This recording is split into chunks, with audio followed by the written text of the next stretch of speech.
All right, welcome to lesson number 9 of VP Culture Values Science. And this is where we're going to be focusing on the ultimate value of valuing people. We've come full circle. We're creating cultures based on valuing people, and this is the value that kind of brings them all together. So in the beginning, we were talking about the laws of reality, the gravity, the electrical magnetical force, the weak and the strong nuclear forces. And these are the forces that kind of hold the whole molecular world together in space. And you can't wake up in the morning and go, I don't think I want to do that gravity stuff. They are the forces that hold nature together. And just like these are the forces that hold nature together, there are values that hold cultures and relationships together. These 6 values that we've been discussing are the fiber of the universe of culture. Without them, you can't produce culture. So it's important that you have all of these values. So often I see companies that cherry pick, I'll have a little bit of that and just a taste of that. It doesn't work.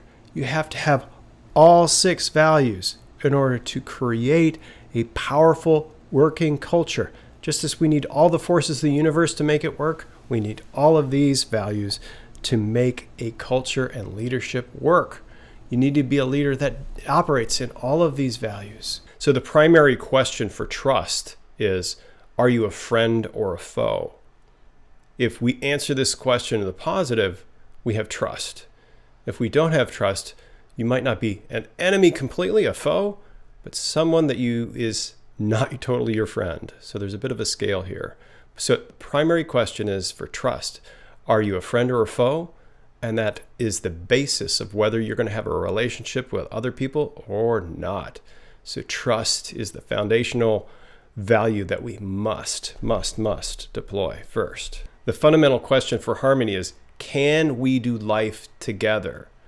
Once you've gotten past trust, the question is, can we do life together? Can we get our lives together? There have been people that I do trust, but we failed to reach great levels of harmony because we weren't able to figure this out. So it's very important that we can do life together well. And the primary question we have for peace is, do we live together without stress? And the positive was like, do we live together with great feelings of calmness and serenity? So that's what we're looking for. The primary question, do we live together without stress? Wisdom, the primary question here is, do we know how to do life? If you don't know how to do life, you're going to be struggling. So this is the primary question that we have. Primary question we have for nobility is, are we living for self or others? This makes a huge difference as to how you are going to do life, how you're going to do work. Do you live for self or others? Okay, so the primary question for joy is, do we enjoy life together? Are we making a life that we enjoy living together? Because these are the laws of relationship reality. So we talked about how relating together on that bottom tier of calming values, they help us and lead us to peace when we create trust, which is the cornerstone, and then harmony is the working together, and then peace is how we experience that, because we've gotten to a place where I don't experience stress from you. I experience calmness and stress-free environments where I can work together with you. And then we have this environment where we're working together. We experience joy. That whole excitatory realm is where we are producing wisdom and increasing our wisdom, and we're experiencing nobility, where we're creating amazing products and services for others with excellence. And then we're moving on to actual joy, where we and others experience joy from the products and services that we create, and we experience joy in creating them together. So when you have these kind of symptoms of joy and peace in your leadership and in the teams and the cultures that you create, you're creating a VP culture. So, and VP cultures are like currents that we're driven by and moved along, because valuing people draws us into and down that pathway that everybody wants to move down. It's the one thing that motivates all people, because values set the destination of that current. Instead of just saying, hey, we're going to make it to the next rock, we're going to keep on going and keep on producing joy and trust and nobility forever. It's a universal value that everyone needs to embody their whole lives. And so when you keep on doing it, it leads you towards that lifestyle of valuing people. So most people, we talked about, maybe 70% of the world is creating without value. They're just slaving away, doing their thing. But we learned that even every little step is a creational value in this perspective of valuing people. Because those little things, they lead to experiential values that we've been talking about. These 6 experiential values that the little steps, the little creational things create. But we're not stopping there. We're going on to invest time and training in these skills to develop these values so that we can create valuing people as the ultimate value. It connects all of these together and unifies us into one direction that all these values are really moving us towards, is valuing people.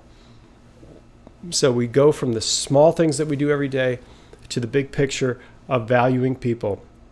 That's what motivates us and moves our cultures forward. It causes the teams and the individuals and the communities to sort of continuously orbit around the perspective of valuing people, because we've been exploring all 3 of these methodologies of creating that powerful VP culture, that current that moves people around. So we've talked about personality science and emotional science and value science is what we're wrapping up now. So it's all about valuing people. I just want to draw your focus back to that underlying point. And this ultimate value is just that. It's about valuing people, because we are all hardwired to move towards valuing people. That's what the science that we've been talking about has been teaching us, that the valuing people idea is the core. So just to review the science that we've been going over for this entire lesson of value science, that all of the metadata, all of the research that I've been pointing you to, all the geeky neuroscience and scientific things that we've been reviewing is for this point, that these 6 values lead us to less burnout and lead us to a future point that creates a powerful culture that will move us towards the ultimate value of valuing people. So these 6 ideas, each one I presented a reason why this particular value creates this mental state that will lead you towards a sense of being valued. We also discussed businesses like Barry Waymiller that went out and is constantly changing and transforming businesses by their methodology of creating valuing people cultures, and Cooper Medical Center, who went out and changed their culture to a valuing people culture. So businesses thrive financially. We have increases in productivity of 20%. We've had stock values that rise traditionally around 11% with these kind of cultures. All of these things are because people are feeling engaged and valued, and they engage with their work, and the whole workplace and everything benefits. And then we have a meta study about the people and the individuals. We see that each individual thrives when we help others, when we value others. Each individual person thrives in the giving and the receiving. So it's a virtuous cycle that these values can create. And we've seen that again and again in all the studies that we've been presented. So the story looks like this. You create a values-focused culture where every little act that you do is going to create an experiential value, because you've focused on the personality science that we went over in the first class, and you focused on the emotional science skills that we focused on the second class, and directing people towards their energy and their thoughts and their what's working and what's not. Then you can create a VP-focused culture as a result of all of that activity, following these 3 different methodologies. That's our hope. So what does that look like? That looks like a VP culture, again, with a current that you as a leader can help create this current by discussing values and things like that bring people, that drive people to a singular point of valuing people. They're being pulled along that river where they're excited to be at your workplace. They're excited to follow your leadership, not because you're in a command control situation, but because you've done all these proactive activities that develop the skills that creates the current that leads your whole group towards the central point of being valued. So one last story that illustrates what values can do. So Joe, he was a worker at in a forklift in a factory, And he had just gotten the new job, and he was pretty excited about it.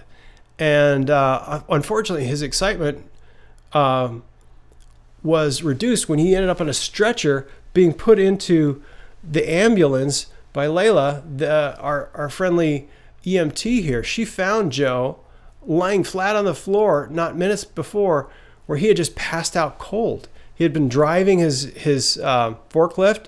He stopped. He felt a little woozy, got out, and just fell flat on the floor, knocked out cold. They called 911, and Layla came, and she had Joe in the back of her ambulance, and she put some oxygen on him, and soon Joe began to come to. And Joe's like, where am I? What's going on? She says, you're in the back of my ambulance. I'm taking you to the hospital. And Joe said, whoa, stop. Take me back to my office. Take me back to the warehouse. I need to get back to my job. She's like, wait, Joe, you could have something serious. You could be really hurt. And Joe's like, no, I just got this job just 2 days ago. My boss is going to think I'm flaky if I'm just running off and going to the hospital. They think I showed up drunk or something. And then I'm just a horrible worker. I really need this job. I just got it through a friend. And I haven't been in work for 2 years now. And I've got a 2-year-old, just about got evicted. When I found out my wife is pregnant and she's going to school, I really have to go back and keep this job. But Layla said, you know what? She listened well, and she was very empathetic. And she said, I've been in those situations too. Like 2 years ago, I was in that exact same place. Until I got this job as an EMT, I was in pretty desperate situations. And then this job came along. So I understand, but Joe, you got to understand, you're not going to do any good for your family if you're dead. I mean, you could have something in your brain that could cause you to die in a second if you just passed out like that for no good reason. We should take you to the hospital and get this checked out. So she went on to take him to the emergency room, and she had to go on another call. While Joe was at the emergency room, they ran all sorts of tests on him. They ran EKGs. His heart was fine. They did a CAT scan on his brain. His brain seemed fine. There was no blood clots anywhere. They did blood tests. All the tests just turned out to be normal.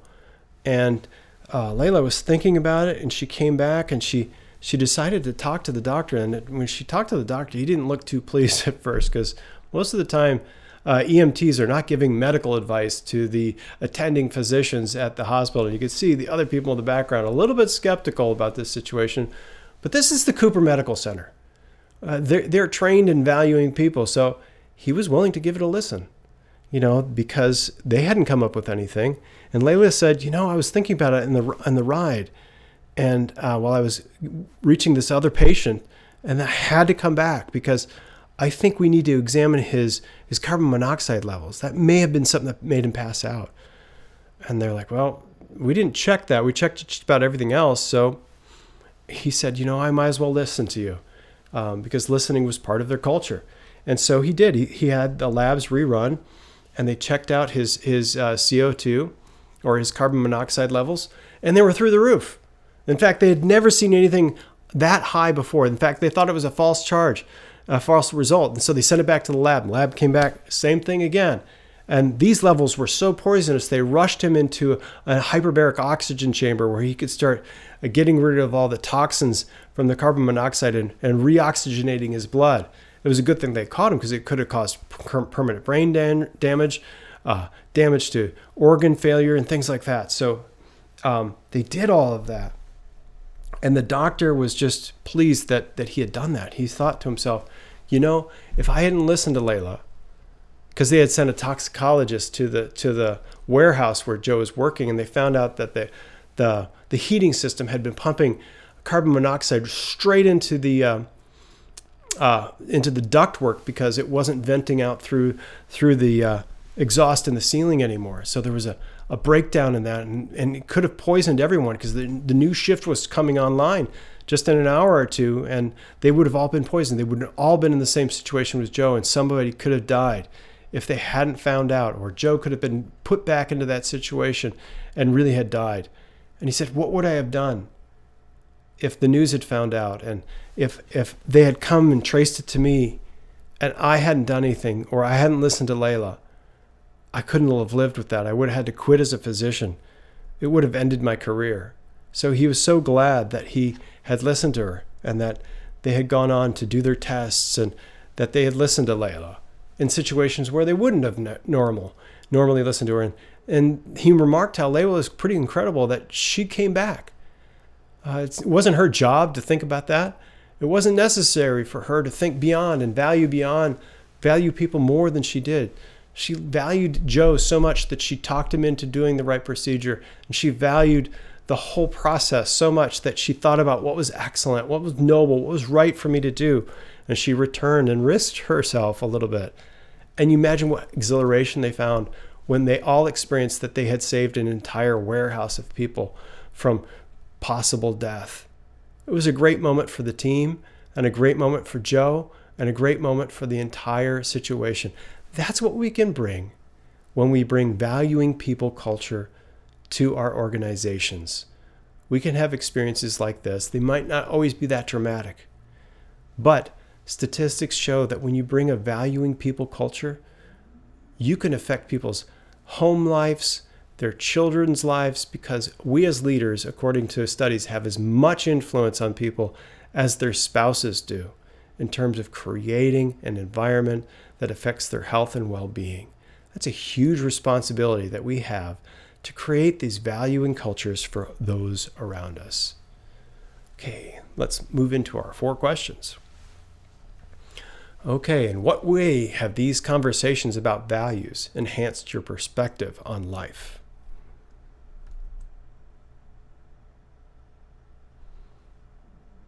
Who do you know that lives out a life focused on valuing people, and do you admire their lives?